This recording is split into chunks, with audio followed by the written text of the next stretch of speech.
গাড়ি আর কি মারবে না তো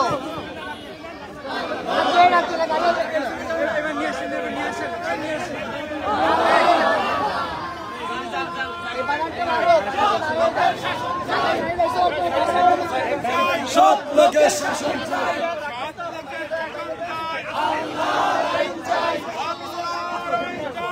পিছনে যান, পিছনে যান, এদিকে সাইডে যান, এদিকে সাইডে যান, সাইডে যান।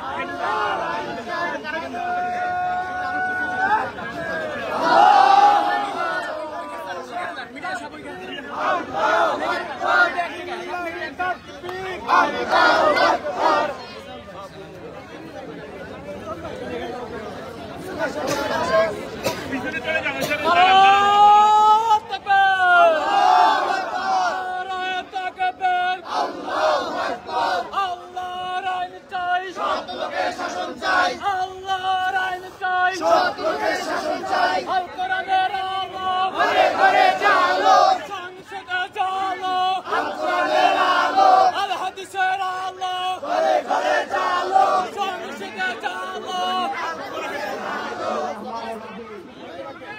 সম্মানিত মেদিনীবাসী, সম্মানিত তৌহিদি জনতা, আসসালামু আলাইকুম ওয়া রাহমাতুল্লাহি ওয়া বারাকাতুহু। আমরা আজকে আল্লাহ তাআলার শুকরিয়া আদায় করছি। বাংলাদেশ জামাত ইসলামের সম্মানিত আমির, আমাদের প্রিয় নেতা, মানবিক নেতা, বিশ্ব ইসলামী আন্দোলনের অন্যতম নেতা, এই মিরপুর অঞ্চলের গণমানুষের প্রিয় নেতা, যাকে আপনারা এখানে বারবার যাকে পেয়েছেন, তিনি বারবার এলাকার মানুষের সুখে দুঃখে বারবার ছুটে এসেছেন। আমাদের ক্ষুদ্র আমির জামাত ডাক্তার শফিকুর রহমান আজকের এই এলাকায় আমাদের মাঝে উপস্থিত হয়েছেন। এই জন্য আমরা আল্লাহ তাআলার শুকরিয়া আদায় করি, আলহামদুলিল্লাহ। ভাই এবং বন্ধুগণ, সম্মানিত মিরপুরবাসী, আমাদের ক্ষুদ্র আমির জামাত আজকের এখানে তিনি নামাজ আদায় করেছেন, সালাতুল ইশা আদায় করে তিনি মুসলিমদের উদ্দেশ্যে কথা বলেছেন এবং আজকে জনসংযোগের অংশ হিসাবে আপনাদের ভালোবাসায় সিদ্ধ হয়ে তিনি মূলত এখানে এখন আপনাদের উদ্দেশ্যে কথা বলার জন্য আমরা তাকে অনুরোধ করেছিলাম। তিনি সেই অনুরোধে সাড়া দিয়েছেন। ভাই আপনারা সামনে দাঁড়াবেন না, পিছু চলে আসেন ভাই, মোবাইল টোবাইল নিয়ে পিছু চলে আসেন, সামনে দাঁড়াবেন না ভাই। এই আরে বাবা রে, এগুলো নিয়ে এই তোমরা পিছনে আইসা পড়ো। এই মোবাইল ভাই, এই মোবাইল ভাই, আপনি পিছু আসেন ভাই, এক সিরিয়াল আসেন ভাই, সাইডে আসেন।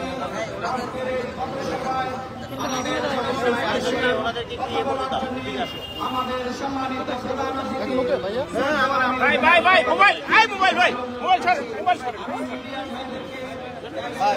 আপনারা ভিডিও ছেলে এই সাইডে আসেন ভাই, ওখান থেকে ভিডিও করেন।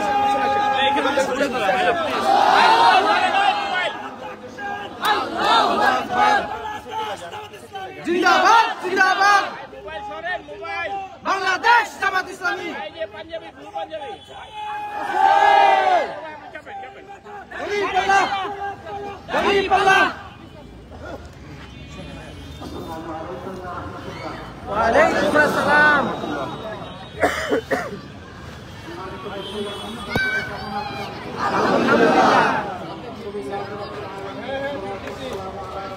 ভাই ফেসটা পাই না।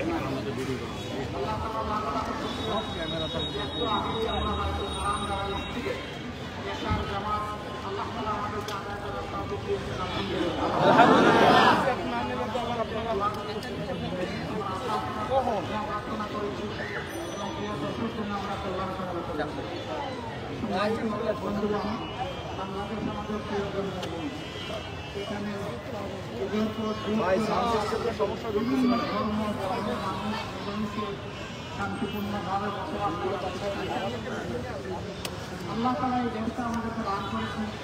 পৃথিবীর বহু দেশে আমার যাওয়ার সুযোগ হয়েছে, কিন্তু জমিনের উপরে এত সবুজ শক্ত দুনিয়ার খুব কম দেখি। বিস্তীর্ণ এলাকা মরুভূমি পাহাড়ে ভর্তি, আমাদের দেশে যা আছে আমরা একেবারে সবুজ চাদরে পায় না। আমাদের মাটির নিচে সম্পদ আছে, আপনাদের মাটির আমাদের সমুদ্রের সম্পদ কিন্তু একটা সম্পদের অভাবে এদেশের মানুষ পুরাপুরিভাবে শান্তি এবং সমৃদ্ধির মুখ দেখছে না। সেই সম্পদ হল যারা দেশ পরিচালনা করেন, নেতৃত্ব দেন, তাদের মধ্যে চরিত্রের সম্পদের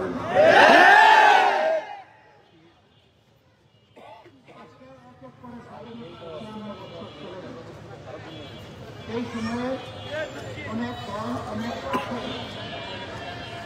ক্ষমতায় বসার আগে সকলেই জনগণকে অনেক সুন্দর সুন্দর কথা, কিন্তু ক্ষমতায় যখন তারা বসে যান তখন তারা জনগণকে ভুলে যায়। ক্ষমতায় যাওয়ার আগে বলেন আমি রাজনীতিতে জনসভা মনে করি, জনসভাকে আবাদত করি, কিন্তু যখনই ক্ষমতায় গেলেন তখন আবাদতটা জিয়ালতে পরিবর্তন হয়ে যায়। তারা ক্ষমতায় যাওয়ার আগে একেবারে যুগের মোহর দিয়ে বাসায় যেতে পারছে, কিন্তু ক্ষমতায় যখন যান তখন তারা জনগণের পথে হাঁটছে, সবার পথে খাটেন, লোক খরচ করেন, ব্যাংক লোক খরচ করেন, ফিনান্সিয়াল সেক্টর লোক খরচ করেন, ব্যবসা বাণিজ্যে চাঁদাবাজি করেন, সব করে দেশকে একটা অস্বস্তিকর পরিবেশের দিকে চলে যায়। অবৈধ ইনকাম, তাই দেশে এটা সাহস করে না, তখন এটা বিদেশে পাঠানো।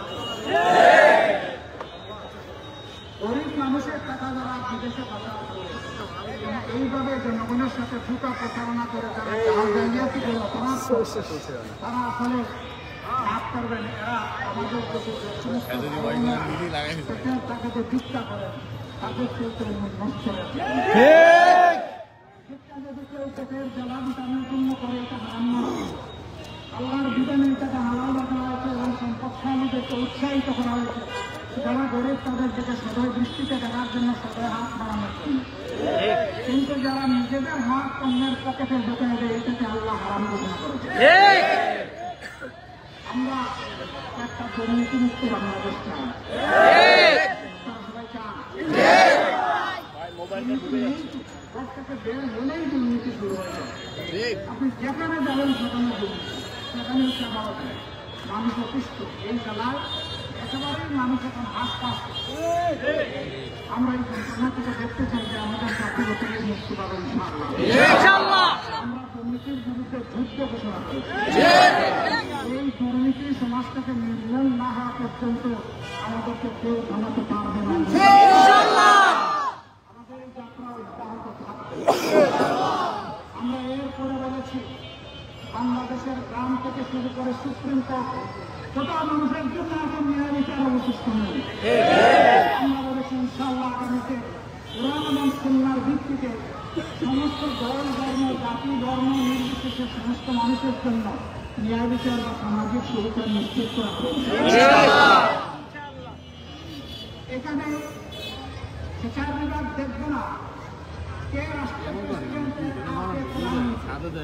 অপরাধ যিনি করবেন তার অপরাধের শাস্তিটা গ্রহণ করতে হবে। বর্তমান সমাজ ব্যবস্থা এখানে তোমার মুখের দিকে তাকানো টাকার বান্ডিলের দিকে তাকানো সবাই না হলে বেশিরভাগ ক্ষেত্রে আমাদের বিচার ব্যবস্থা একেবারে পৌঁছেছি। আমরা 15.5 বছর এই বিভৎস দৃশ্য দেখেছি। এখন সবাই বন্ধ করে দিয়ে চেষ্টা হয়ে গেছে, এখন শ্রমিকের ক্ষেত্র বিশেষে এইখানটা আরো বাড়বে। আমরা আপনাদেরকে আশ্বস্ত করছি রাষ্ট্রের সকল নাগরিক তার যোগ্যতা অনুযায়ী রাষ্ট্রের সেবা করবেন, চাকরি করবেন, চেষ্টা করবেন, উত্তর হবে, কিন্তু কারো দ্বারা অন্য কারো হক নষ্ট করতে দেওয়া হবে না। যার হক তার হাতে তিনি যে পর্যায়ের মানুষ তাকে জবাবদিহিতার আওতায় আনা হবে। কেউ জবাবদিহিতার বাইরে করবেন না। আমাদের দেশে দুর্নীতি দমন কমিশন আছে, কিন্তু মাঝে মাঝে পত্রিকায় দেখবেন সেই কমিশনের স্বয়ংকর্তা ব্যক্তিরা দুর্নীতিতে কলা পর্যন্ত ধরে গেছে। বর্ষের মধ্যেই যদি ভোট থাকে তাহলে ভোট ছাড়াও থাকে, এখানেই তো ভোট। ইনশাআল্লাহ এখন যারা দুর্নীতি করে তারা হয়তো মনে করছে হারে বাবা তাহলে তো না খেয়ে মরতে হবে। না বাবা, তোমাকেও না খেয়ে মরতে হবে না, কারণ তুমি তো ঘুষ নাও এক জায়গায় তোমার দপ্তরে, কিন্তু তোমাকে চলতে হয় সারা দেশে এবং দেশের অভ্যন্তরে। তুমি যে আরো 10টা দপ্তরে যাও সেখানে কিন্তু তোমাকে বুঝতে যাও। তুমি যদি তোমার দপ্তরের পরিচয় দাও, এই যে স্যার ওখানে তো আপনারটা আপনি নেন, এখানে আমাকে আমারও দেয়, আপনি তো সব জায়গায় দিতে বাধ্য হবে। ফলাফল কি? দিন শেষে হালাল তরিকায় হবে যেমন আপনার চলতো, দিন শেষে দিতে দিতে আপনার চলতে রোজগার হয়ে যাবে, আপনারা থাকবেন। কেন এই হারানোর বোঝা আপনি গ্রহণ করবেন? আজকে আপনাকে এমনভাবে সম্মানিত করবে যে আপনি যে চাকরিটা করবেন আপনার যোগ্যতা অনুযায়ী আপনাকে আপনার পাওনা সম্মানের সাথে হাতে তুলে দেওয়া হবে সেই যোগ্যতা মানে। আপনি সম্মানের সাথে আপনার পরিবার পরিবার নিয়ে কিন্তু আপনি যখন চিনতে মনে করবেন তখন সামনে দেখবেন আপনাকে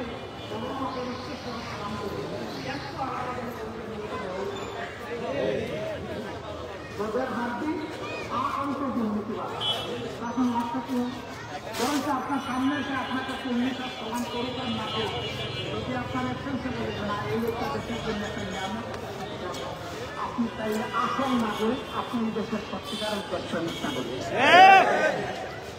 সম্মানিত বন্ধুগণ, ব্যবসা বাণিজ্য আমাদের ভাইয়েরা করে বোনেরা করে, কিন্তু তাদের দুবা কান্না কেউ শুনে না।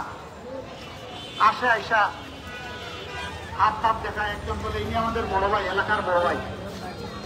ছোট ভাইরা ট্রেনিং করে তো দোকানে যিনি তিনি জিজ্ঞাসা করেন, ব্যবসায়ী জিজ্ঞাসা করেন, আচ্ছা আপনি বড় ভাই বুঝলাম, আমার কি করতে হবে? কয় না, এখানে এই পোলা পাইন আমার সাথে চলে তো এদেরকে একটু দেখে রাখতে হবে।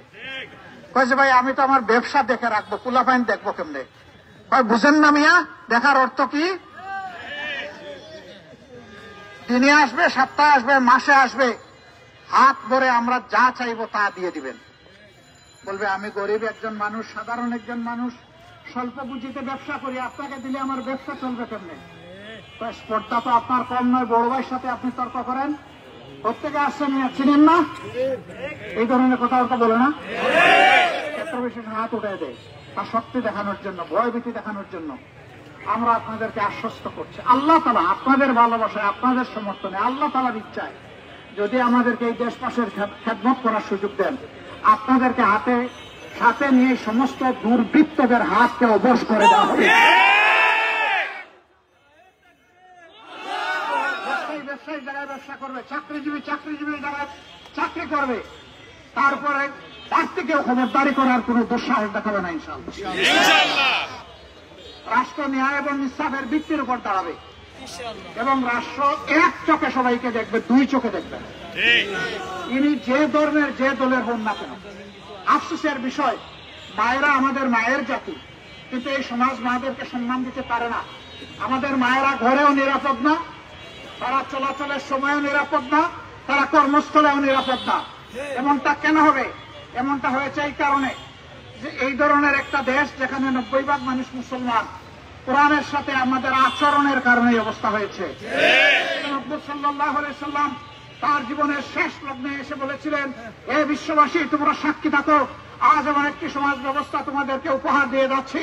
ইয়েমেনের রাজধানী সানা থেকে মরক্কোর রাজধানী হাজারামাউত 3,500 মাইলের ব্যবধান।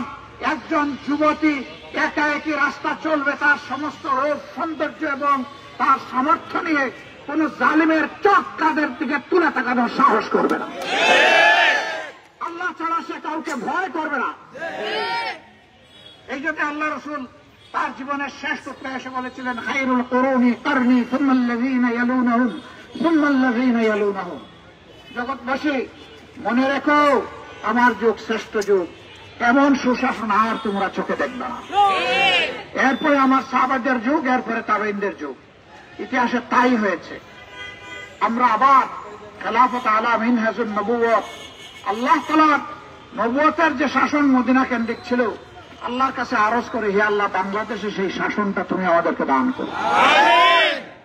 এই শাসনের জন্য আগামীতে যারা লড়বে, দেশের স্বার্থে, জনগণের স্বার্থে, আল্লাহর একজন বান্দা হিসেবে, বান্দি হিসেবে আপনারা তাদের হাতকে ইনশাআল্লাহ সাহায্য করে শক্তিশালী করবেন। আমরা কথা দিচ্ছি, এ কাজে আল্লাহ যদি আমাদেরকে কবুল করেন, আমরা জনগণের মালিক হব না, আমরা ইনশাআল্লাহ হব জনগণের সেবক। আমাদের কাজ হবে জনগণের সেবা দেওয়া। রাষ্ট্রীয় দায়িত্ব যদি আল্লাহ আমাদেরকে দেন, দায়িত্ব নেওয়ার দিনে আমাদের যে সম্পদ থাকবে, আল্লাহ তাআলাকে সাক্ষী রেখে বলছি, দায়িত্ব ছাড়ার দিন এই সম্পদ 1 ইঞ্চি বাড়বে না, বরঞ্চ এই সম্পদ কমবে। কারণ রাষ্ট্রীয় তহবিল দিয়ে সকল ইবাদত বন্দেগী সাপ্তাহ করা যায় না, নিজের পকেটে এবং তহবিলেও হাত দিতে হয়। আল্লাহ যেন সেই তৌফিকটা আমাদেরকে দান করেন। এই জনপদ একসময় অশান্ত ছিল, আপনারা সাক্ষী। কেন ছিল আমি এটা বলতে যাচ্ছি না। আমরা আল্লাহর কাছে শান্তি কামনা করি। আগামীতে যারা আসলে, যে নেতৃত্ব আসলে, যে প্রতিনিধিত্ব আসলে, এই এলাকায় শান্তি আসবে, সম্মান আসবে, নিরাপত্তা নিশ্চিত হবে। আল্লাহ যেন এই এলাকাবাসীকে সেই প্রতিনিধি, জনপ্রতিনিধি দান করেন।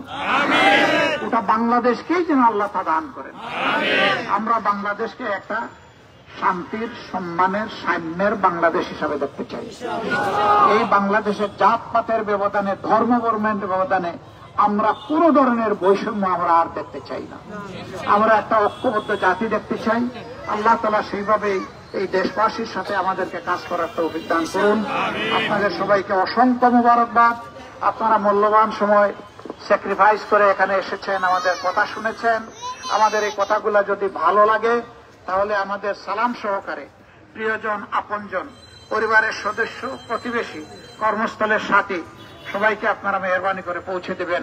আল্লাহ হাফেজ। বাংলাদেশ জিন্দাবাদ। বাংলাদেশ জামাতে ইসলামী জিন্দাবাদ। আসসালামু আলাইকুম ওয়া রাহমাতুল্লাহি ওয়া বারাকাতুহু।